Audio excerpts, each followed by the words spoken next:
Yeah, so back to the story. The dude, he ain't let the guy in the cell. They was just talking a lot of shit or whatever. So I'm seeing, watching how things work. These dudes still talking. So I just basically say, yo, homeboys, I ain't gonna talk to y'all through this cell no more. Y'all say y'all got caught or whatever tomorrow, whatever. I got caught too. We'll see what's up tomorrow. You know what I'm saying? Or I'll probably pop up in one of y'all houses or something like that. But I'm not talking to y'all niggas through this cell. And if the CO want to let me in then it's whatever. But I'm not talking to y'all niggas through this cell no more. Because I'm not a shit talker, fellas.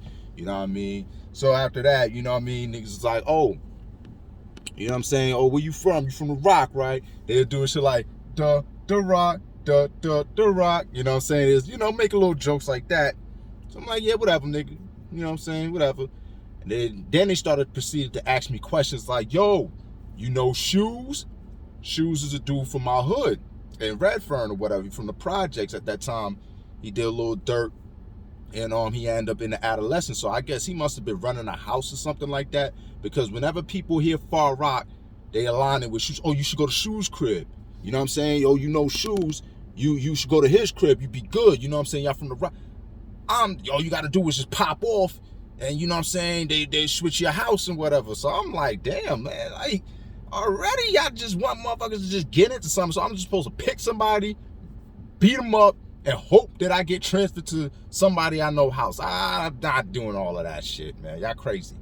So all right, now comes to a point where now, oh, mind you, I'm in the cell. They bring this other dude in. I think he was like Puerto Rican or Spanish. He could have been Indian. He could have been Dominican, but if I had to guess, he was probably like on the Dominican side. I don't know, but they bring him in. He had on some black and blue uptowns, you know what I'm saying? And I remember he had on regular jean shit. I hate this. Hold on. Yeah, so like I said, he had on dark clothing, black and blue shoes. So now they bring me to this yeah, I'm keeping it real. I'm having technical difficulties with this damn stand holding my phone up. So anyway, now it comes to a point where they bring us to these other cells where you got to get processed or whatever. So the lady takes your information down. So when I get there, this is a short dark skinned dude. I think his name was like Nathan or something like that. Cool dude. He was from like Roosevelt or Elmhurst or something like that. Cool dude. I didn't even know they had black people in Elmhurst at that time. You know what I'm saying? But I get there. He's just sitting there. He's washing his T-shirt. Trying to get a dirty stain out of his white T-shirt with the bar of soap. He's very casual. It seems like he just whatever. Been here before. He looks. Hey, what's up, man? You know what I'm saying? You from Rock? Where you from? I'm from Rockaway. You know what I'm saying? Oh, all right, that's what's up. You know what I'm saying? My name Nathan. You know what I'm saying? Yeah, very cool dude. You know what I'm saying? So he's just like, oh, it's your first time up in here? Yeah, I can tell. You know what I'm saying? This shit ain't nothing, man. It ain't what you think it is or whatever. You know what I'm saying? You know what I'm saying? If anything, when you get there, let's say if they oppress you, you know what I'm saying? You go to the bathroom. All you gotta do is just go to the back of the bathroom and hold on to this pole. You know what I'm saying? You just start socking niggas and shit. I'm sitting there like, word.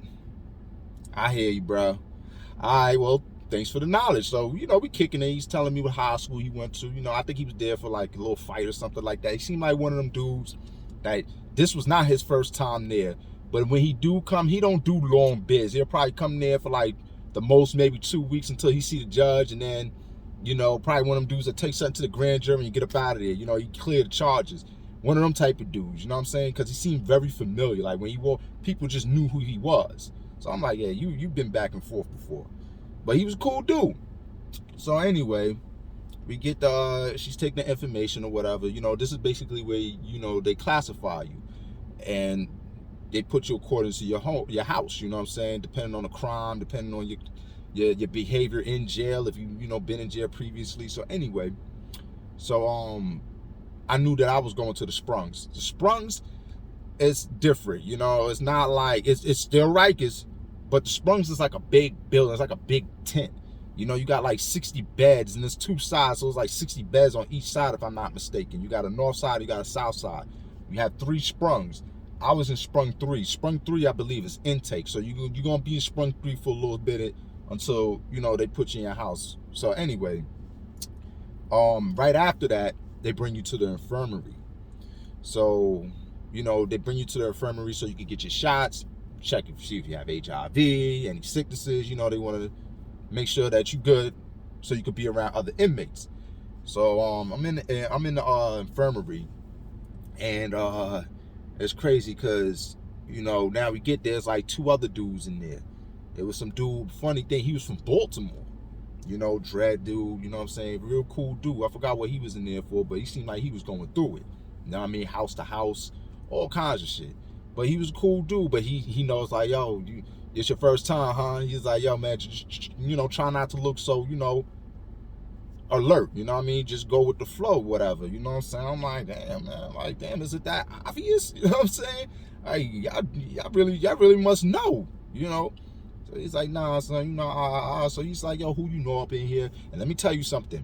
If you ever get locked up, don't talk about who you know. Just wait till you bump into them, because that shit can get you in some trouble. It can make you or it can break you.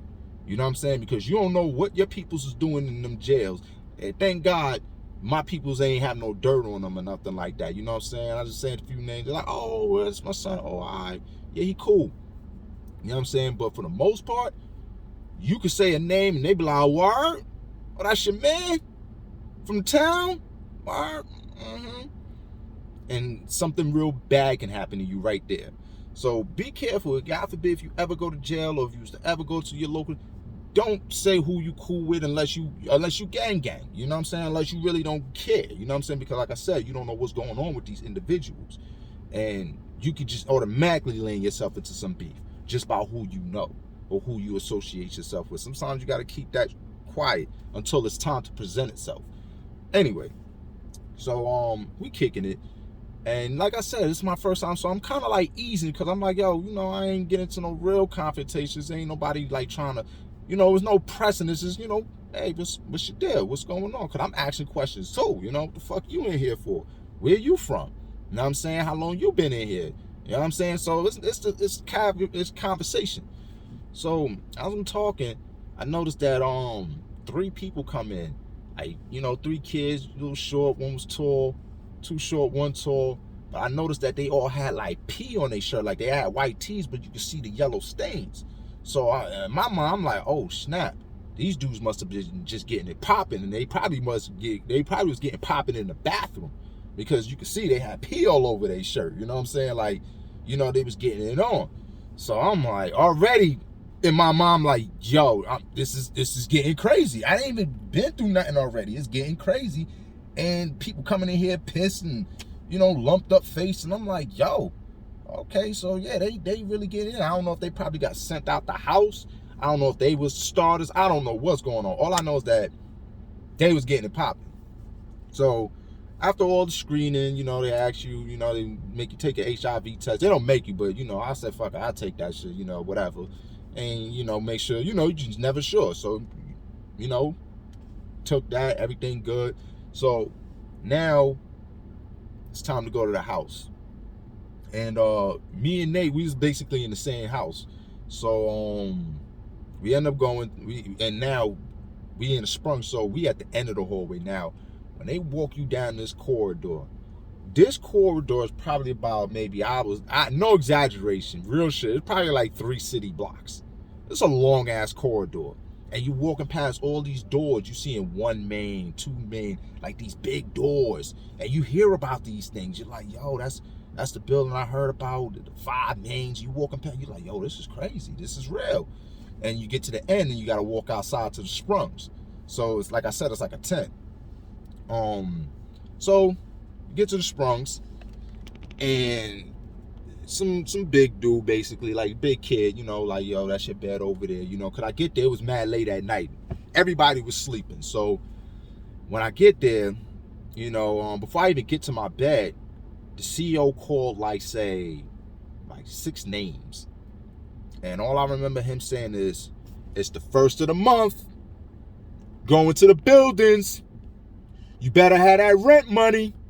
And I'm like, what the fuck is he talking about? But it rang a bell. Some people was paying rent in jail. Like, this is things that I was hearing. Like, you know, they make you pay rent, they make you give out phone calls, and these kids, they ain't look too happy when they knew they was getting transferred. I seen it in their face, like the disappointment, the worrisome. Like, they knew, like, oh shit, we about to get into some shit, because the first of the month, and you going into the buildings. Like, the reputation of going to the buildings was crazy, you know. Like, even when I had friends that was in jail, they was like, yo, I'm in the buildings, or they sending me to the buildings, or they sent son to the buildings, and he's getting it on. He got kicked out of 3 cribs. So when you hear the buildings, you're like, yo, this is real. So now, I didn't even think I slept that night, honestly. I think, like, oh man, let me just adjust. I don't even think I really slept that night. I probably got like maybe 2-3 hours of sleep, man, because I had court early in the morning, which was crazy. They said you have court, so I didn't even really spend a whole day on the island. But now, next morning, wake up, they call my name. You know, you gotta go brush your teeth. So all I heard, like, now I gotta go to the bathroom. I go to the bathroom. All I heard was, yo, Owen, yo, oh. And I look to my left, and I see 4 niggas like, yo, what up? You know what I'm saying? From my high school. Matter of fact, one of the dudes was actually from my old neighborhood. He moved to Southside back in the days, and he started going to school there. So, you know,